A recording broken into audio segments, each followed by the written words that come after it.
அதிமுக பாஜக கூட்டணி தமிழ்நாட்டிற்கும் நல்லதல்ல, அதிமுகவிற்கும் நல்லதல்ல என்று திருச்சி எம்பி துரை வைகோ கருத்து தெரிவித்துள்ளார். திருச்சி எம்பி துரை வைகோ சென்னையிலிருந்து விமானம் மூலம் திருச்சி விமான நிலையம் வருகை தந்தார். அப்போது செய்தியாளர்களை சந்தித்து பேசிய அவர், திருச்சியிலிருந்து திருப்பதிக்கு ரயில் சேவை கொண்டு வருவது தொடர்பாக நடவடிக்கை எடுக்கப்படும் என மத்திய அமைச்சர் உறுதியளித்துள்ளதாக கூறினார். தொடர்ந்து பேசிய அவர், அதிமுக பாஜக கூட்டணி தமிழ்நாட்டிற்கும் அதிமுகவிற்கும் நல்லதல்ல என்றும், அதிமுக பாஜகவுடன் கூட்டணி வைத்ததில் அதிமுக தொண்டர்களுக்கே விருப்பமில்லை என்று விமர்சித்து பேசினார். நான் இப்ப சமீபத்தில் 3 கோரிக்கை நாடாளுமன்றத்தில் பேசியிருந்தேன். என்னன்னா, நம்ம திருச்சியிலிருந்து எர்ணாகுளம், திருச்சியிலிருந்து திருப்பதி, திருச்சியிலிருந்து பெங்களூர் இன்டர்சிட்டி ஒன்று கேட்டிருந்தேன். நான் அதன் பின்பு ரயில்வே துறை அமைச்சரிடம் சந்திக்கும் பொழுது ஏதோ ஒரு ரயிலை சொல்லுங்கள், நான் கண்டிப்பாக செய்து தருவதாக கூறினார்கள். நான் மக்களிடம் கேட்டு, இயக்க நிர்வாகிகளிடம் கேட்டு, அதன் பின் திருப்பதி ரயில் அதுதான் இன்றைய முக்கியமான தேவைன்னு சொல்லிட்டு நான் அமைச்சரிடம் சொன்னேன். கண்டிப்பாக செய்வதாக அவர் கூறியுள்ளார்.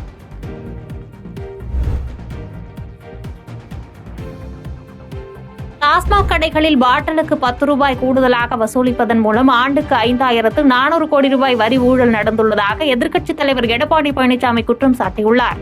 மதுவிலக்கு மற்றும் மின்சாரத்துறை மானிய கோரிக்கை மீதான விவாதத்தின் போது அமலாக்கத்துறை டாஸ்மாக் நிறுவனங்களின் நடத்திய சோதனை குறித்து விவாதிக்க எதிர்க்கட்சித் தலைவர் எடப்பாடி பழனிசாமி சட்டப்பேரவையில் வாய்ப்பு கேட்டார். இதற்கு பேரவைத் தலைவர் அனுமதி மறுத்ததை கண்டித்து அதிமுக உறுப்பினர்கள் அனைவரும் வெளிநடப்பு செய்தனர். பின்னர் செய்தியாளர்களை சந்தித்த சட்டமன்ற எதிர்க்கட்சித் தலைவர் எடப்பாடி பழனிசாமி, டாஸ்மாகில் 1000 கோடி ரூபாய் அளவுக்கு முறைகேடு நடைபெற்று இருப்பதாக அமலாக்கத்துறை அளித்த அறிக்கை குறித்து இதுவரையில் தமிழக அரசின் சார்பிலோ துறை சார்ந்த அமைச்சர் சார்பிலோ விளக்கம் அளிக்காதது ஏன் என கேள்வி எழுப்பினார். மேலும் இதுகுறித்து தமிழக அரசு உரிய விளக்கம் அளிக்காததை பார்க்கும் பொழுது 1000 கோடி ரூபாய்க்கு மேல் முறைகேடு நடந்ததாக அமலாக்கத்துறை தெரிவித்துள்ள குற்றச்சாட்டு உண்மைதானோ என்று எண்ண தோன்றுகிறது என கருத்து தெரிவித்தார்.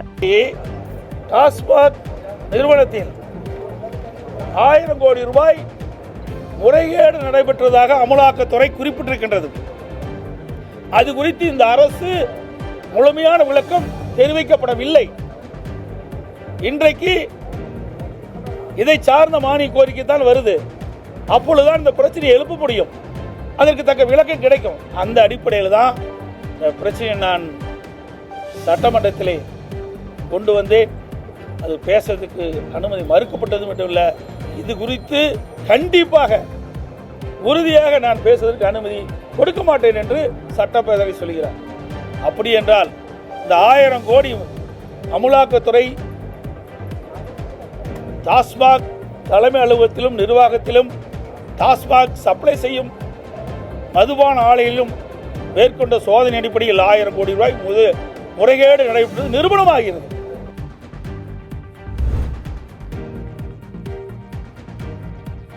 உச்சநீதிமன்ற தீர்ப்பை மதிக்காமல் பாஜக தலைவர் போன்று ஆளுநர் செயல்படுவதாக எம்பி மாணிக்கம் தாக்கூர் குற்றம் சாட்டியுள்ளார். திண்டுக்கல் விருதுநகர் 4 வழிச்சாலையில் அமைந்துள்ள தனக்கன்குளம், சிவரக்கோட்டை, கள்ளிக்குடி உள்ளிட்ட பகுதிகளில் மேம்பாலம் அமைக்க நிதி ஒதுக்கீடு செய்யப்பட்டு அதற்கான பூமி பூஜை இன்று நடைபெற்றது.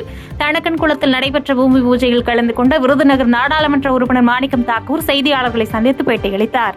அப்போது ஆளுநர் குறித்த கேள்விக்கு பதிலளித்த அவர், மாண்போடு மதிக்கக்கூடிய ஆளுநர் ரவி தரம் தாழ்ந்த செயல்களால் அவர் பாஜகவில் தலைவராக செயல்படுகிறாரா என்பது போல் தோன்றுகிறது என்றார். மேலும் ஆளுநருக்கு ஆதரவாக அமித்ஷா போன்றவர்கள் செயல்படுவது ஜனநாயக படுகொலை என்றும் விமர்சித்து பேசினார். திரு ரவி அவர்கள் மீண்டும் ஒரு முறை தவறை செய்கிறார். ஒரு கவர்னராக இருப்பவர் அந்த கவர்னராக பொறுப்பை மாண்போடும் மதிப்போடும் நடத்த வேண்டும். அந்த மாண்போடும் மதிப்போடும் நடத்த வேண்டிய கவர்னராக பொறுப்பில் இருக்கின்ற ரவி அவர்கள் தரம் தாழ்ந்தும் தன்னுடைய செய்கைகளால் அவர் பாஜக தலைவராக இருக்கிறாரா என்ற சந்தேகத்தையும் நமக்கு ஏற்படுத்துகிறார். ஒரு பாஜக தலைவரை போல செயல்படுவது என்பது மிகவும் வருத்தத்துக்குரிய விஷயம். இதை பொறுத்தமட்டில் இதை தொடர்ந்து ஊக்குவிக்கின்ற திரு அமித்ஷா போன்றவர்கள் ஜனநாயக படுகொலை செய்கிறார்கள். இந்தியாவினுடைய அரசியல் சாசனத்துக்கு எதிரான ஒரு நிலையை உருவாக்குகிறார்கள். கவர்னர் பதவியில் இருப்பவர்கள் உச்சநீதிமன்ற தீர்ப்புக்கு பின்னாலே இப்படி செய்வது என்பது எந்த விதத்திலே நியாயம் என்பது தெரியவில்லை.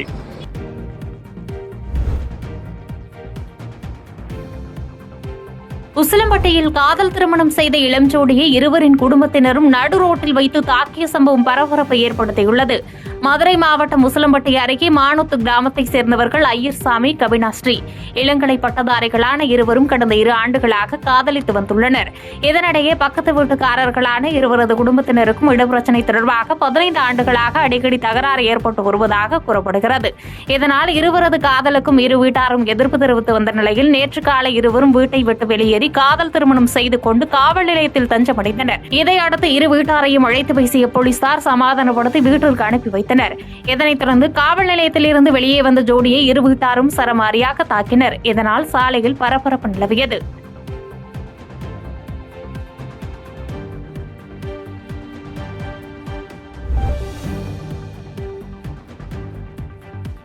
பெரியார் பேசுவதை விடவா அமைச்சர் பொன்முடி பேசிவிட்டார் என செய்தியாளர்கள் கேள்விக்கு மாநில முன்னாள் காங்கிரஸ் தலைவர் KS அழகிரி பதிலளித்து பேசியுள்ளார். திண்டுக்கல் மாவட்டம் பழனி முருகன் கோவிலில் காங்கிரஸ் முன்னாள் மாநில தலைவர் KS அழகிரி சுவாமி தரிசனம் செய்தார். பின்னர் செய்தியாளர்களை சந்தித்து பேட்டியளித்த அவர், அதிமுக பாஜக கூட்டணி வலிமையற்ற கூட்டணி என்றும் அதிமுக தொண்டர்கள் கூட்டணியை ஏற்றுக்கொள்ளவில்லை எனவும் விமர்சித்து பேசினார். இதனைத் தொடர்ந்து பொன்முடி குறித்த கேள்விக்கு பதிலளித்த அவர், திராவிட கழக மேடையில் பேசியுள்ளாரே தவிர திமுக கூட்டத்தில் அல்ல எனவும், பெரியார் பேசியதை விடவா பொன்முடி பேசிவிட்டார் எனவும் கேள்வி எழுப்பி பேசினார்.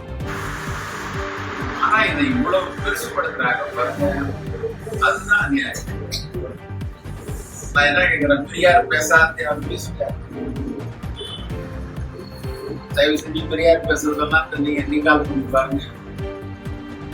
பெரியார் பேசாத என்ன தெரிஞ்சு அடுத்தது இதை கூட ஒரு அரசாங்க மேடையில அவர் பேசுறாரு, திராவிடர் கழக மேடையில அவர் பேசுறாரு. நான் திரும்பவும் சொல்ல, நான் நியாயப்படுத்தல, எனக்கு அது உடன்பாடு இல்லை. காங்கிரஸ் எனக்கு அது உடன்பாடு இல்லை.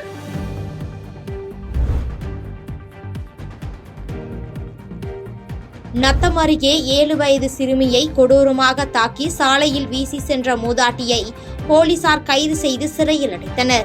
திண்டுக்கல் மாவட்டம் நத்தம் புதுப்பட்டியைச் சேர்ந்தவர் பிரபு. இவர் JCB வாகனம் மற்றும் டிராக்டர் உள்ளிட்ட வாகனங்களை வாடகைக்கு விடும் தொழில் செய்து வரும் இவருக்கு திருமணமாகி தீபா என்ற மனைவியும் 2 குழந்தைகள் உள்ளனர். இதில் இவரது மகளான பிரித்திகா 3ஆம் வகுப்பு படித்து முடித்துவிட்டு தற்போது விடுமுறை என்பதால் பக்கத்து வீடான செல்வம் என்பவரின் வீட்டில் உள்ள குழந்தைகளுடன் அடிக்கடி விளையாடச் சென்றுள்ளார். அவ்வாறு விளையாடிக் கொண்டிருந்த சிறுமியை அந்த வீட்டில் உள்ள செல்வத்தின் தாய் குருவம்மாள் என்ற மூதாட்டி என் பேரன் பேத்திகளுடன் விளையாட வரக்கூடாது என கண்டித்ததாக கூறப்படுகிறது. இந்நிலையில் செல்வம் தனது குடும்பத்தினருடன் வெளியே சென்றிருந்த நிலையில் ஏதுமறியாத பச்சிளம் குழந்தையான சிறுமி மீண்டும் விளையாடுவதற்காக அங்கு சென்றுள்ளார். அப்போது அங்கிருந்த மூதாட்டி, இங்கே ஏன் மீண்டும் வருகிறாய் என கூறி குழந்தையை இரும்பு கம்பியால் கொலைவெறி தாக்குதல் நடத்தியுள்ளார். இதில் மயக்கமடைந்து படுகாயமடைந்த சிறுமியை மூதாட்டி சாலையில் தூக்கி வீசி சென்றதாக கூறப்படுகிறது. இதையடுத்து தகவல் அறிந்து பதறியபடி வந்த பெற்றோர் சிறுமியை மீட்டு மருத்துவமனையில் அனுமதித்தனர். பின்னர் கண்விழித்த சிறுமி தன்னை தாக்கியது மூதாட்டி குருவம்மாள் தான் என கூறியதை அடுத்து சிறுமியின் தந்தை நத்தம் காவல் நிலையத்தில் புகார் அளித்தார். புகாரின் பேரில் மூதாட்டி குருவம்மாளை கைது செய்த போலீசார் நீதிமன்றத்தில் ஆஜர்படுத்தப்பட்டு சிறையில் அடைத்தனர்.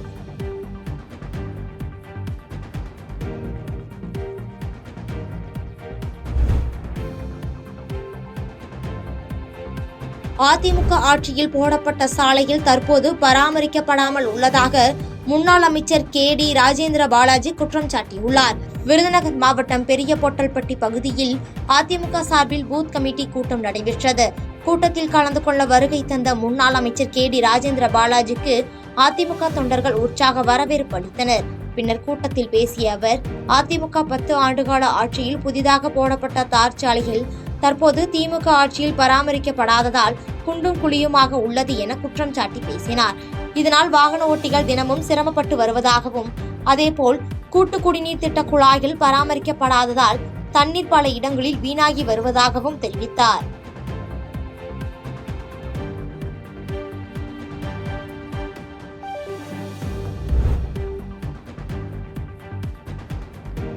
கோவை சூலூர் அருகே மாட்டு கொட்டகையை காலி செய்வதில் ஏற்பட்ட தகராறில் இளம்பெண்ணை ராஜேந்திரன் என்பவர் கொலை செய்துவிட்டு காவல் நிலையத்தில் சரணடைந்த சம்பவம் அப்பகுதியில் பரபரப்பை ஏற்படுத்தியுள்ளது.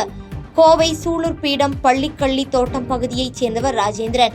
வீட்டில் தனியாக வசித்து வரும் இவர் வீட்டின் அருகாமையில் உள்ள மாட்டு கொட்டகையை பாப்பப்பட்டி பகுதியைச் சேர்ந்த ரம்யா என்பவருக்கு நாய்கள் வளர்ப்பதற்காக வாடகை கொடுத்துள்ளார். கடந்த 45 நாட்களாக தங்கியிருந்த ரம்யாவை பார்ப்பதற்காக அவ்வப்போது சிலர் ஆட்டோவில் வந்து செல்வது ராஜேந்திரனுக்கு பிடிக்கவில்லை என்று கூறப்படுகிறது. இதனால் மாட்டு கொட்டகையை காலி செய்யுமாறு ரம்யாவிடம் ராஜேந்திரன் கூறியுள்ளார். இந்நிலையில் ரம்யாவை பார்ப்பதற்காக சிலர் ஆட்டோவில் வந்துள்ளனர். அவர்களை உள்ளே வர வேண்டாம் என ராஜேந்திரன் தடுத்ததால் ரம்யாவுக்கும் ராஜேந்திரனுக்கும் இடையே வாய் தகராறு ஏற்பட்டுள்ளது. இதனால் ஆத்திரமடைந்த ராஜேந்திரன் வீட்டில் இருந்த அரிவாளை எடுத்து வந்து ரம்யாவின் கழுத்து பகுதியில் வெட்டி கொலை செய்த அரிவாளுடன் சூலூர் காவல் நிலையத்தில் சரணடைந்தார். பின்னர் சம்பவ இடத்திற்கு சென்ற போலீசார் ரம்யாவின் உடலை மீட்டு மருத்துவமனைக்கு அனுப்பி வைத்து விசாரணை மேற்கொண்டு வருகின்றனர்.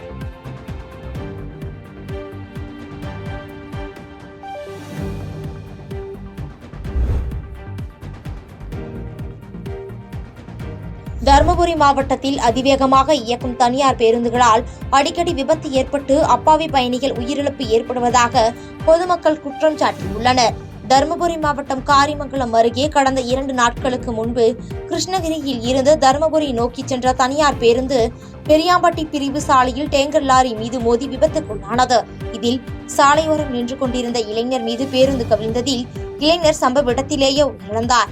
இந்நிலையில் இதுகுறித்து சம்பவத்தை நேரில் பார்த்தவர்கள் கூறுகையில், இந்த பகுதியில் இதுபோன்ற விபத்துகள் அடிக்கடி நிகழ்வதாகவும், இது முற்றிலும் தனியார் பேருந்து ஓட்டுநர்கள் அதிவேகமாக பேருந்தை இயக்குவதால் தான் ஏற்படுவதாகவும், இதுபோன்ற இப்பகுதியில் அடிக்கடி விபத்து நிகழ்வதை தடுக்க தகுந்த பேரிகார்டுகளும் பெரியாம்பட்டி பிரிவு சாலையில் உயர்மட்ட மேம்பாலம் அமைக்கவும் கோரிக்கை விடுத்தனர். இந்த மேம்பாலமானது இங்கே இருக்கக்கூடிய மேம்பாலமானது ஏகப்பட்ட மக்கள் நடமாடக்கூடிய இடம், நிறைய ஃப்ளோட்டிங் உள்ள ஏரியா. இந்த இடத்துல என்னன்னா மேம்பாலம் வருது அப்படின்னு சொல்லி அரசாங்கம் இது வரைக்கும் மத்திய அரசாங்கம் மாநில அரசாங்கம் சொல்லிட்டே இருக்காங்க தவிர இது நாள் வரைக்கும் இந்த மேம்பாலத்துடைய வேலையை தொடங்கலை, தாமதப்படுத்திட்டே இருக்கிறாங்க. இது உடனடியாக மத்திய அரசு இதை தலையிட்டு, மாநில அரசு தலையிட்டு இந்த மேம்பாலத்தை உடனடியாக செஞ்சு மக்கள் பயன்பாட்டிற்கு, மக்கள் உயிர் சேதம் இல்லாத செயல்பாடுறதுக்கு, உயிர் சேதம் நடைபெறாத தடுக்கிறதுக்கு இந்த 2 அரசாங்கங்களும் உடனடியாக இந்த நடவடிக்கை எடுக்கணும். மேம்பாலம் வேலையை உடனே தொடங்கணும் அப்படின்னு சொல்லி எங்கள் ஏரியா பெரியாம்பட்டி மக்களுடைய கோரிக்கை இருக்கிறது. இது உடனடியாக தலையிட்டு இந்த அரசாங்கம் இந்த மேம்பாலத்தை உடனே வேலையை தொடங்கணும்ன்றதான் எங்களுடைய கோரிக்கை. செய்திகளை உடனுக்குடன் தெரிந்து கொள்ள கீழ்கண்ட கேபிள் மற்றும் DTH நெட்வொர்க்குகளில் எம்நாடு செய்தி தொலைக்காட்சியை காணுங்கள். பாதகம் செய்பவரை கண்டால் நாம் பயம் கொள்ளலாகாது பாப்பா. மோதி மிதித்து விடு பாப்பா, அவர் முகத்தில் உமிழ்ந்து விடு பாப்பா. அண்மை செய்திகளை உடனுக்குடன் தெரிந்து கொள்ள இணைந்திருங்கள் எம்நாடு தொலைக்காட்சியுடன்.